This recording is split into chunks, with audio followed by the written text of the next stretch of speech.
Hi, my name is Eric. Welcome to Grafted in Ministries. Thank you for the subscriptions. If you're new to this channel, don't forget to hit that subscribe button. We also ask if you are blessed by the content of this channel that you like, share, or leave a comment in the comment section below. Let's get started with today's video. So today I want us to talk about apocryphal books. And there are three questions that I would like us to have in our minds as we talk about this. The first question is, have I ever looked into the apocryphal books? Why do I think they are not inspired? What biases? This is the second question. What biases do I have against them, and from where do they arise from?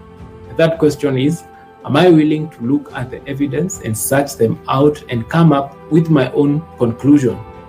So why are we talking about this? We're talking about this because in this channel, we're going to be quoting from some of these apocryphal books. It's not all the apocryphal books that are legit, not all of them that can be considered edifying to a believer. Let's look at the first term that we need to define as we look into this topic tonight. The first term is, let me share my screen so that we are all together on this. Okay, the first term is the deuterocanonical books. This is taken from the Greek and it means belonging to the second canon. Now, canon simply means a compilation of accepted books. This is what we usually have as the 66 books that we read and we call the Holy Scriptures. The Septuagint is a translation from the Hebrew language to the Greek language, which King Ptolemy II of Alexandria initiated. When he initiated this, it was around the 2nd to the 3rd BC, exactly 282 BCE. This Septuagint was used in the early churches, the early Christian churches, because they didn't have the New Testament. So the only scriptures that they had were the Old Testament scriptures, which include from Genesis to Malachi, the prophets, the law of Moses and the prophets. The word deuterocanonical distinguishes between the early Christian church, as you can see from the slide here below. The Jewish Christians used to read the deuterocanonical books as scripture in their gatherings, but they were not regarded as canonical. Remember, in the previous slide, we spoke about the canons. So the deuterocanonical books were put in a different canon as the 66 books that we have, but previously, back then, there were 24 books because we only had the Old Testament books. So now, when we go and look at the history of the apocryphal name, and then it was borrowed from the Greek, which is the hidden, the concealed, obscured, or secret. Or you can go further and an explanation is given there, keep hidden from. So we see that these are books that are hidden from, or they are kept secret. Why are they kept secret? Those are some of the things that we are going to look at, because apart from the canon of the 24 books that the early church used to read, they had a separate canon of the apocryphal books. For example, First Enoch, the book of Baruch, Ecclesiasticus, and so many more. First Maccabees, Second Maccabees, Tobit, and all those books, they were in a different canon that was not canonized or put together with these 24 books. The word apocrypha was first applied to writings which were to be read privately rather than in the public context of church service. In the wake of the Protestant Reformation, the word apocrypha came to mean false, spurious, bad, or heretical. So we see the word apocrypha is not really a bad word. It's only that in the wake of the Protestant Reformation, that's when it now became a bad word. But originally, it just meant hidden books, books that were hidden from, or secret books. It didn't mean false or heretical or any bad thing. So the history of the word, it was borrowed from late Latin, apocryphas, secret, or of doubtful authenticity, uncertain.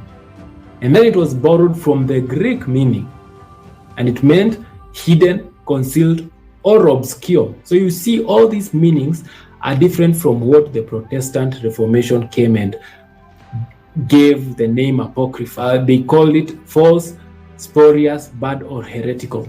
So with the 3 questions that I gave you earlier as we started, how do you think we inherited all the thoughts that we have up to now through what we've just read in this small section? Think about that before we end. Another term that we need to define as we continue is pseudepigrapha. What does this term mean? It's a falsely attributed work, text whose claimed author is not the true author, or a work whose real author attributed to the past, called generically a pseudo-author, meaning the work that we say this author has done is not actually the one who did it. For example, in the New Testament, the book of Hebrews, people say it's Paul, people say it's not. So we can say the work of the book of Hebrews is pseudepigrapha. No one really knows who did it. Yes, people might know, but I can say there is a contention on who actually wrote the book itself. So can we call the book of Hebrews pseudepigrapha? That's another thought to think about. As we finish, this is how we summarize everything that we've spoken in this video. First of all, the name deuterocanonical and apocrypha are the same, because as we looked into the definition of apocrypha and the definition of pseudepigrapha, they're almost the same. They start with unknown authorship. Deuterocanonical means apocrypha, hidden books, concealed books. So you see, it's just a play of words. Concerning the 3 questions that I posed to you earlier, I hope now you can start to think through them from the small presentation that I have done.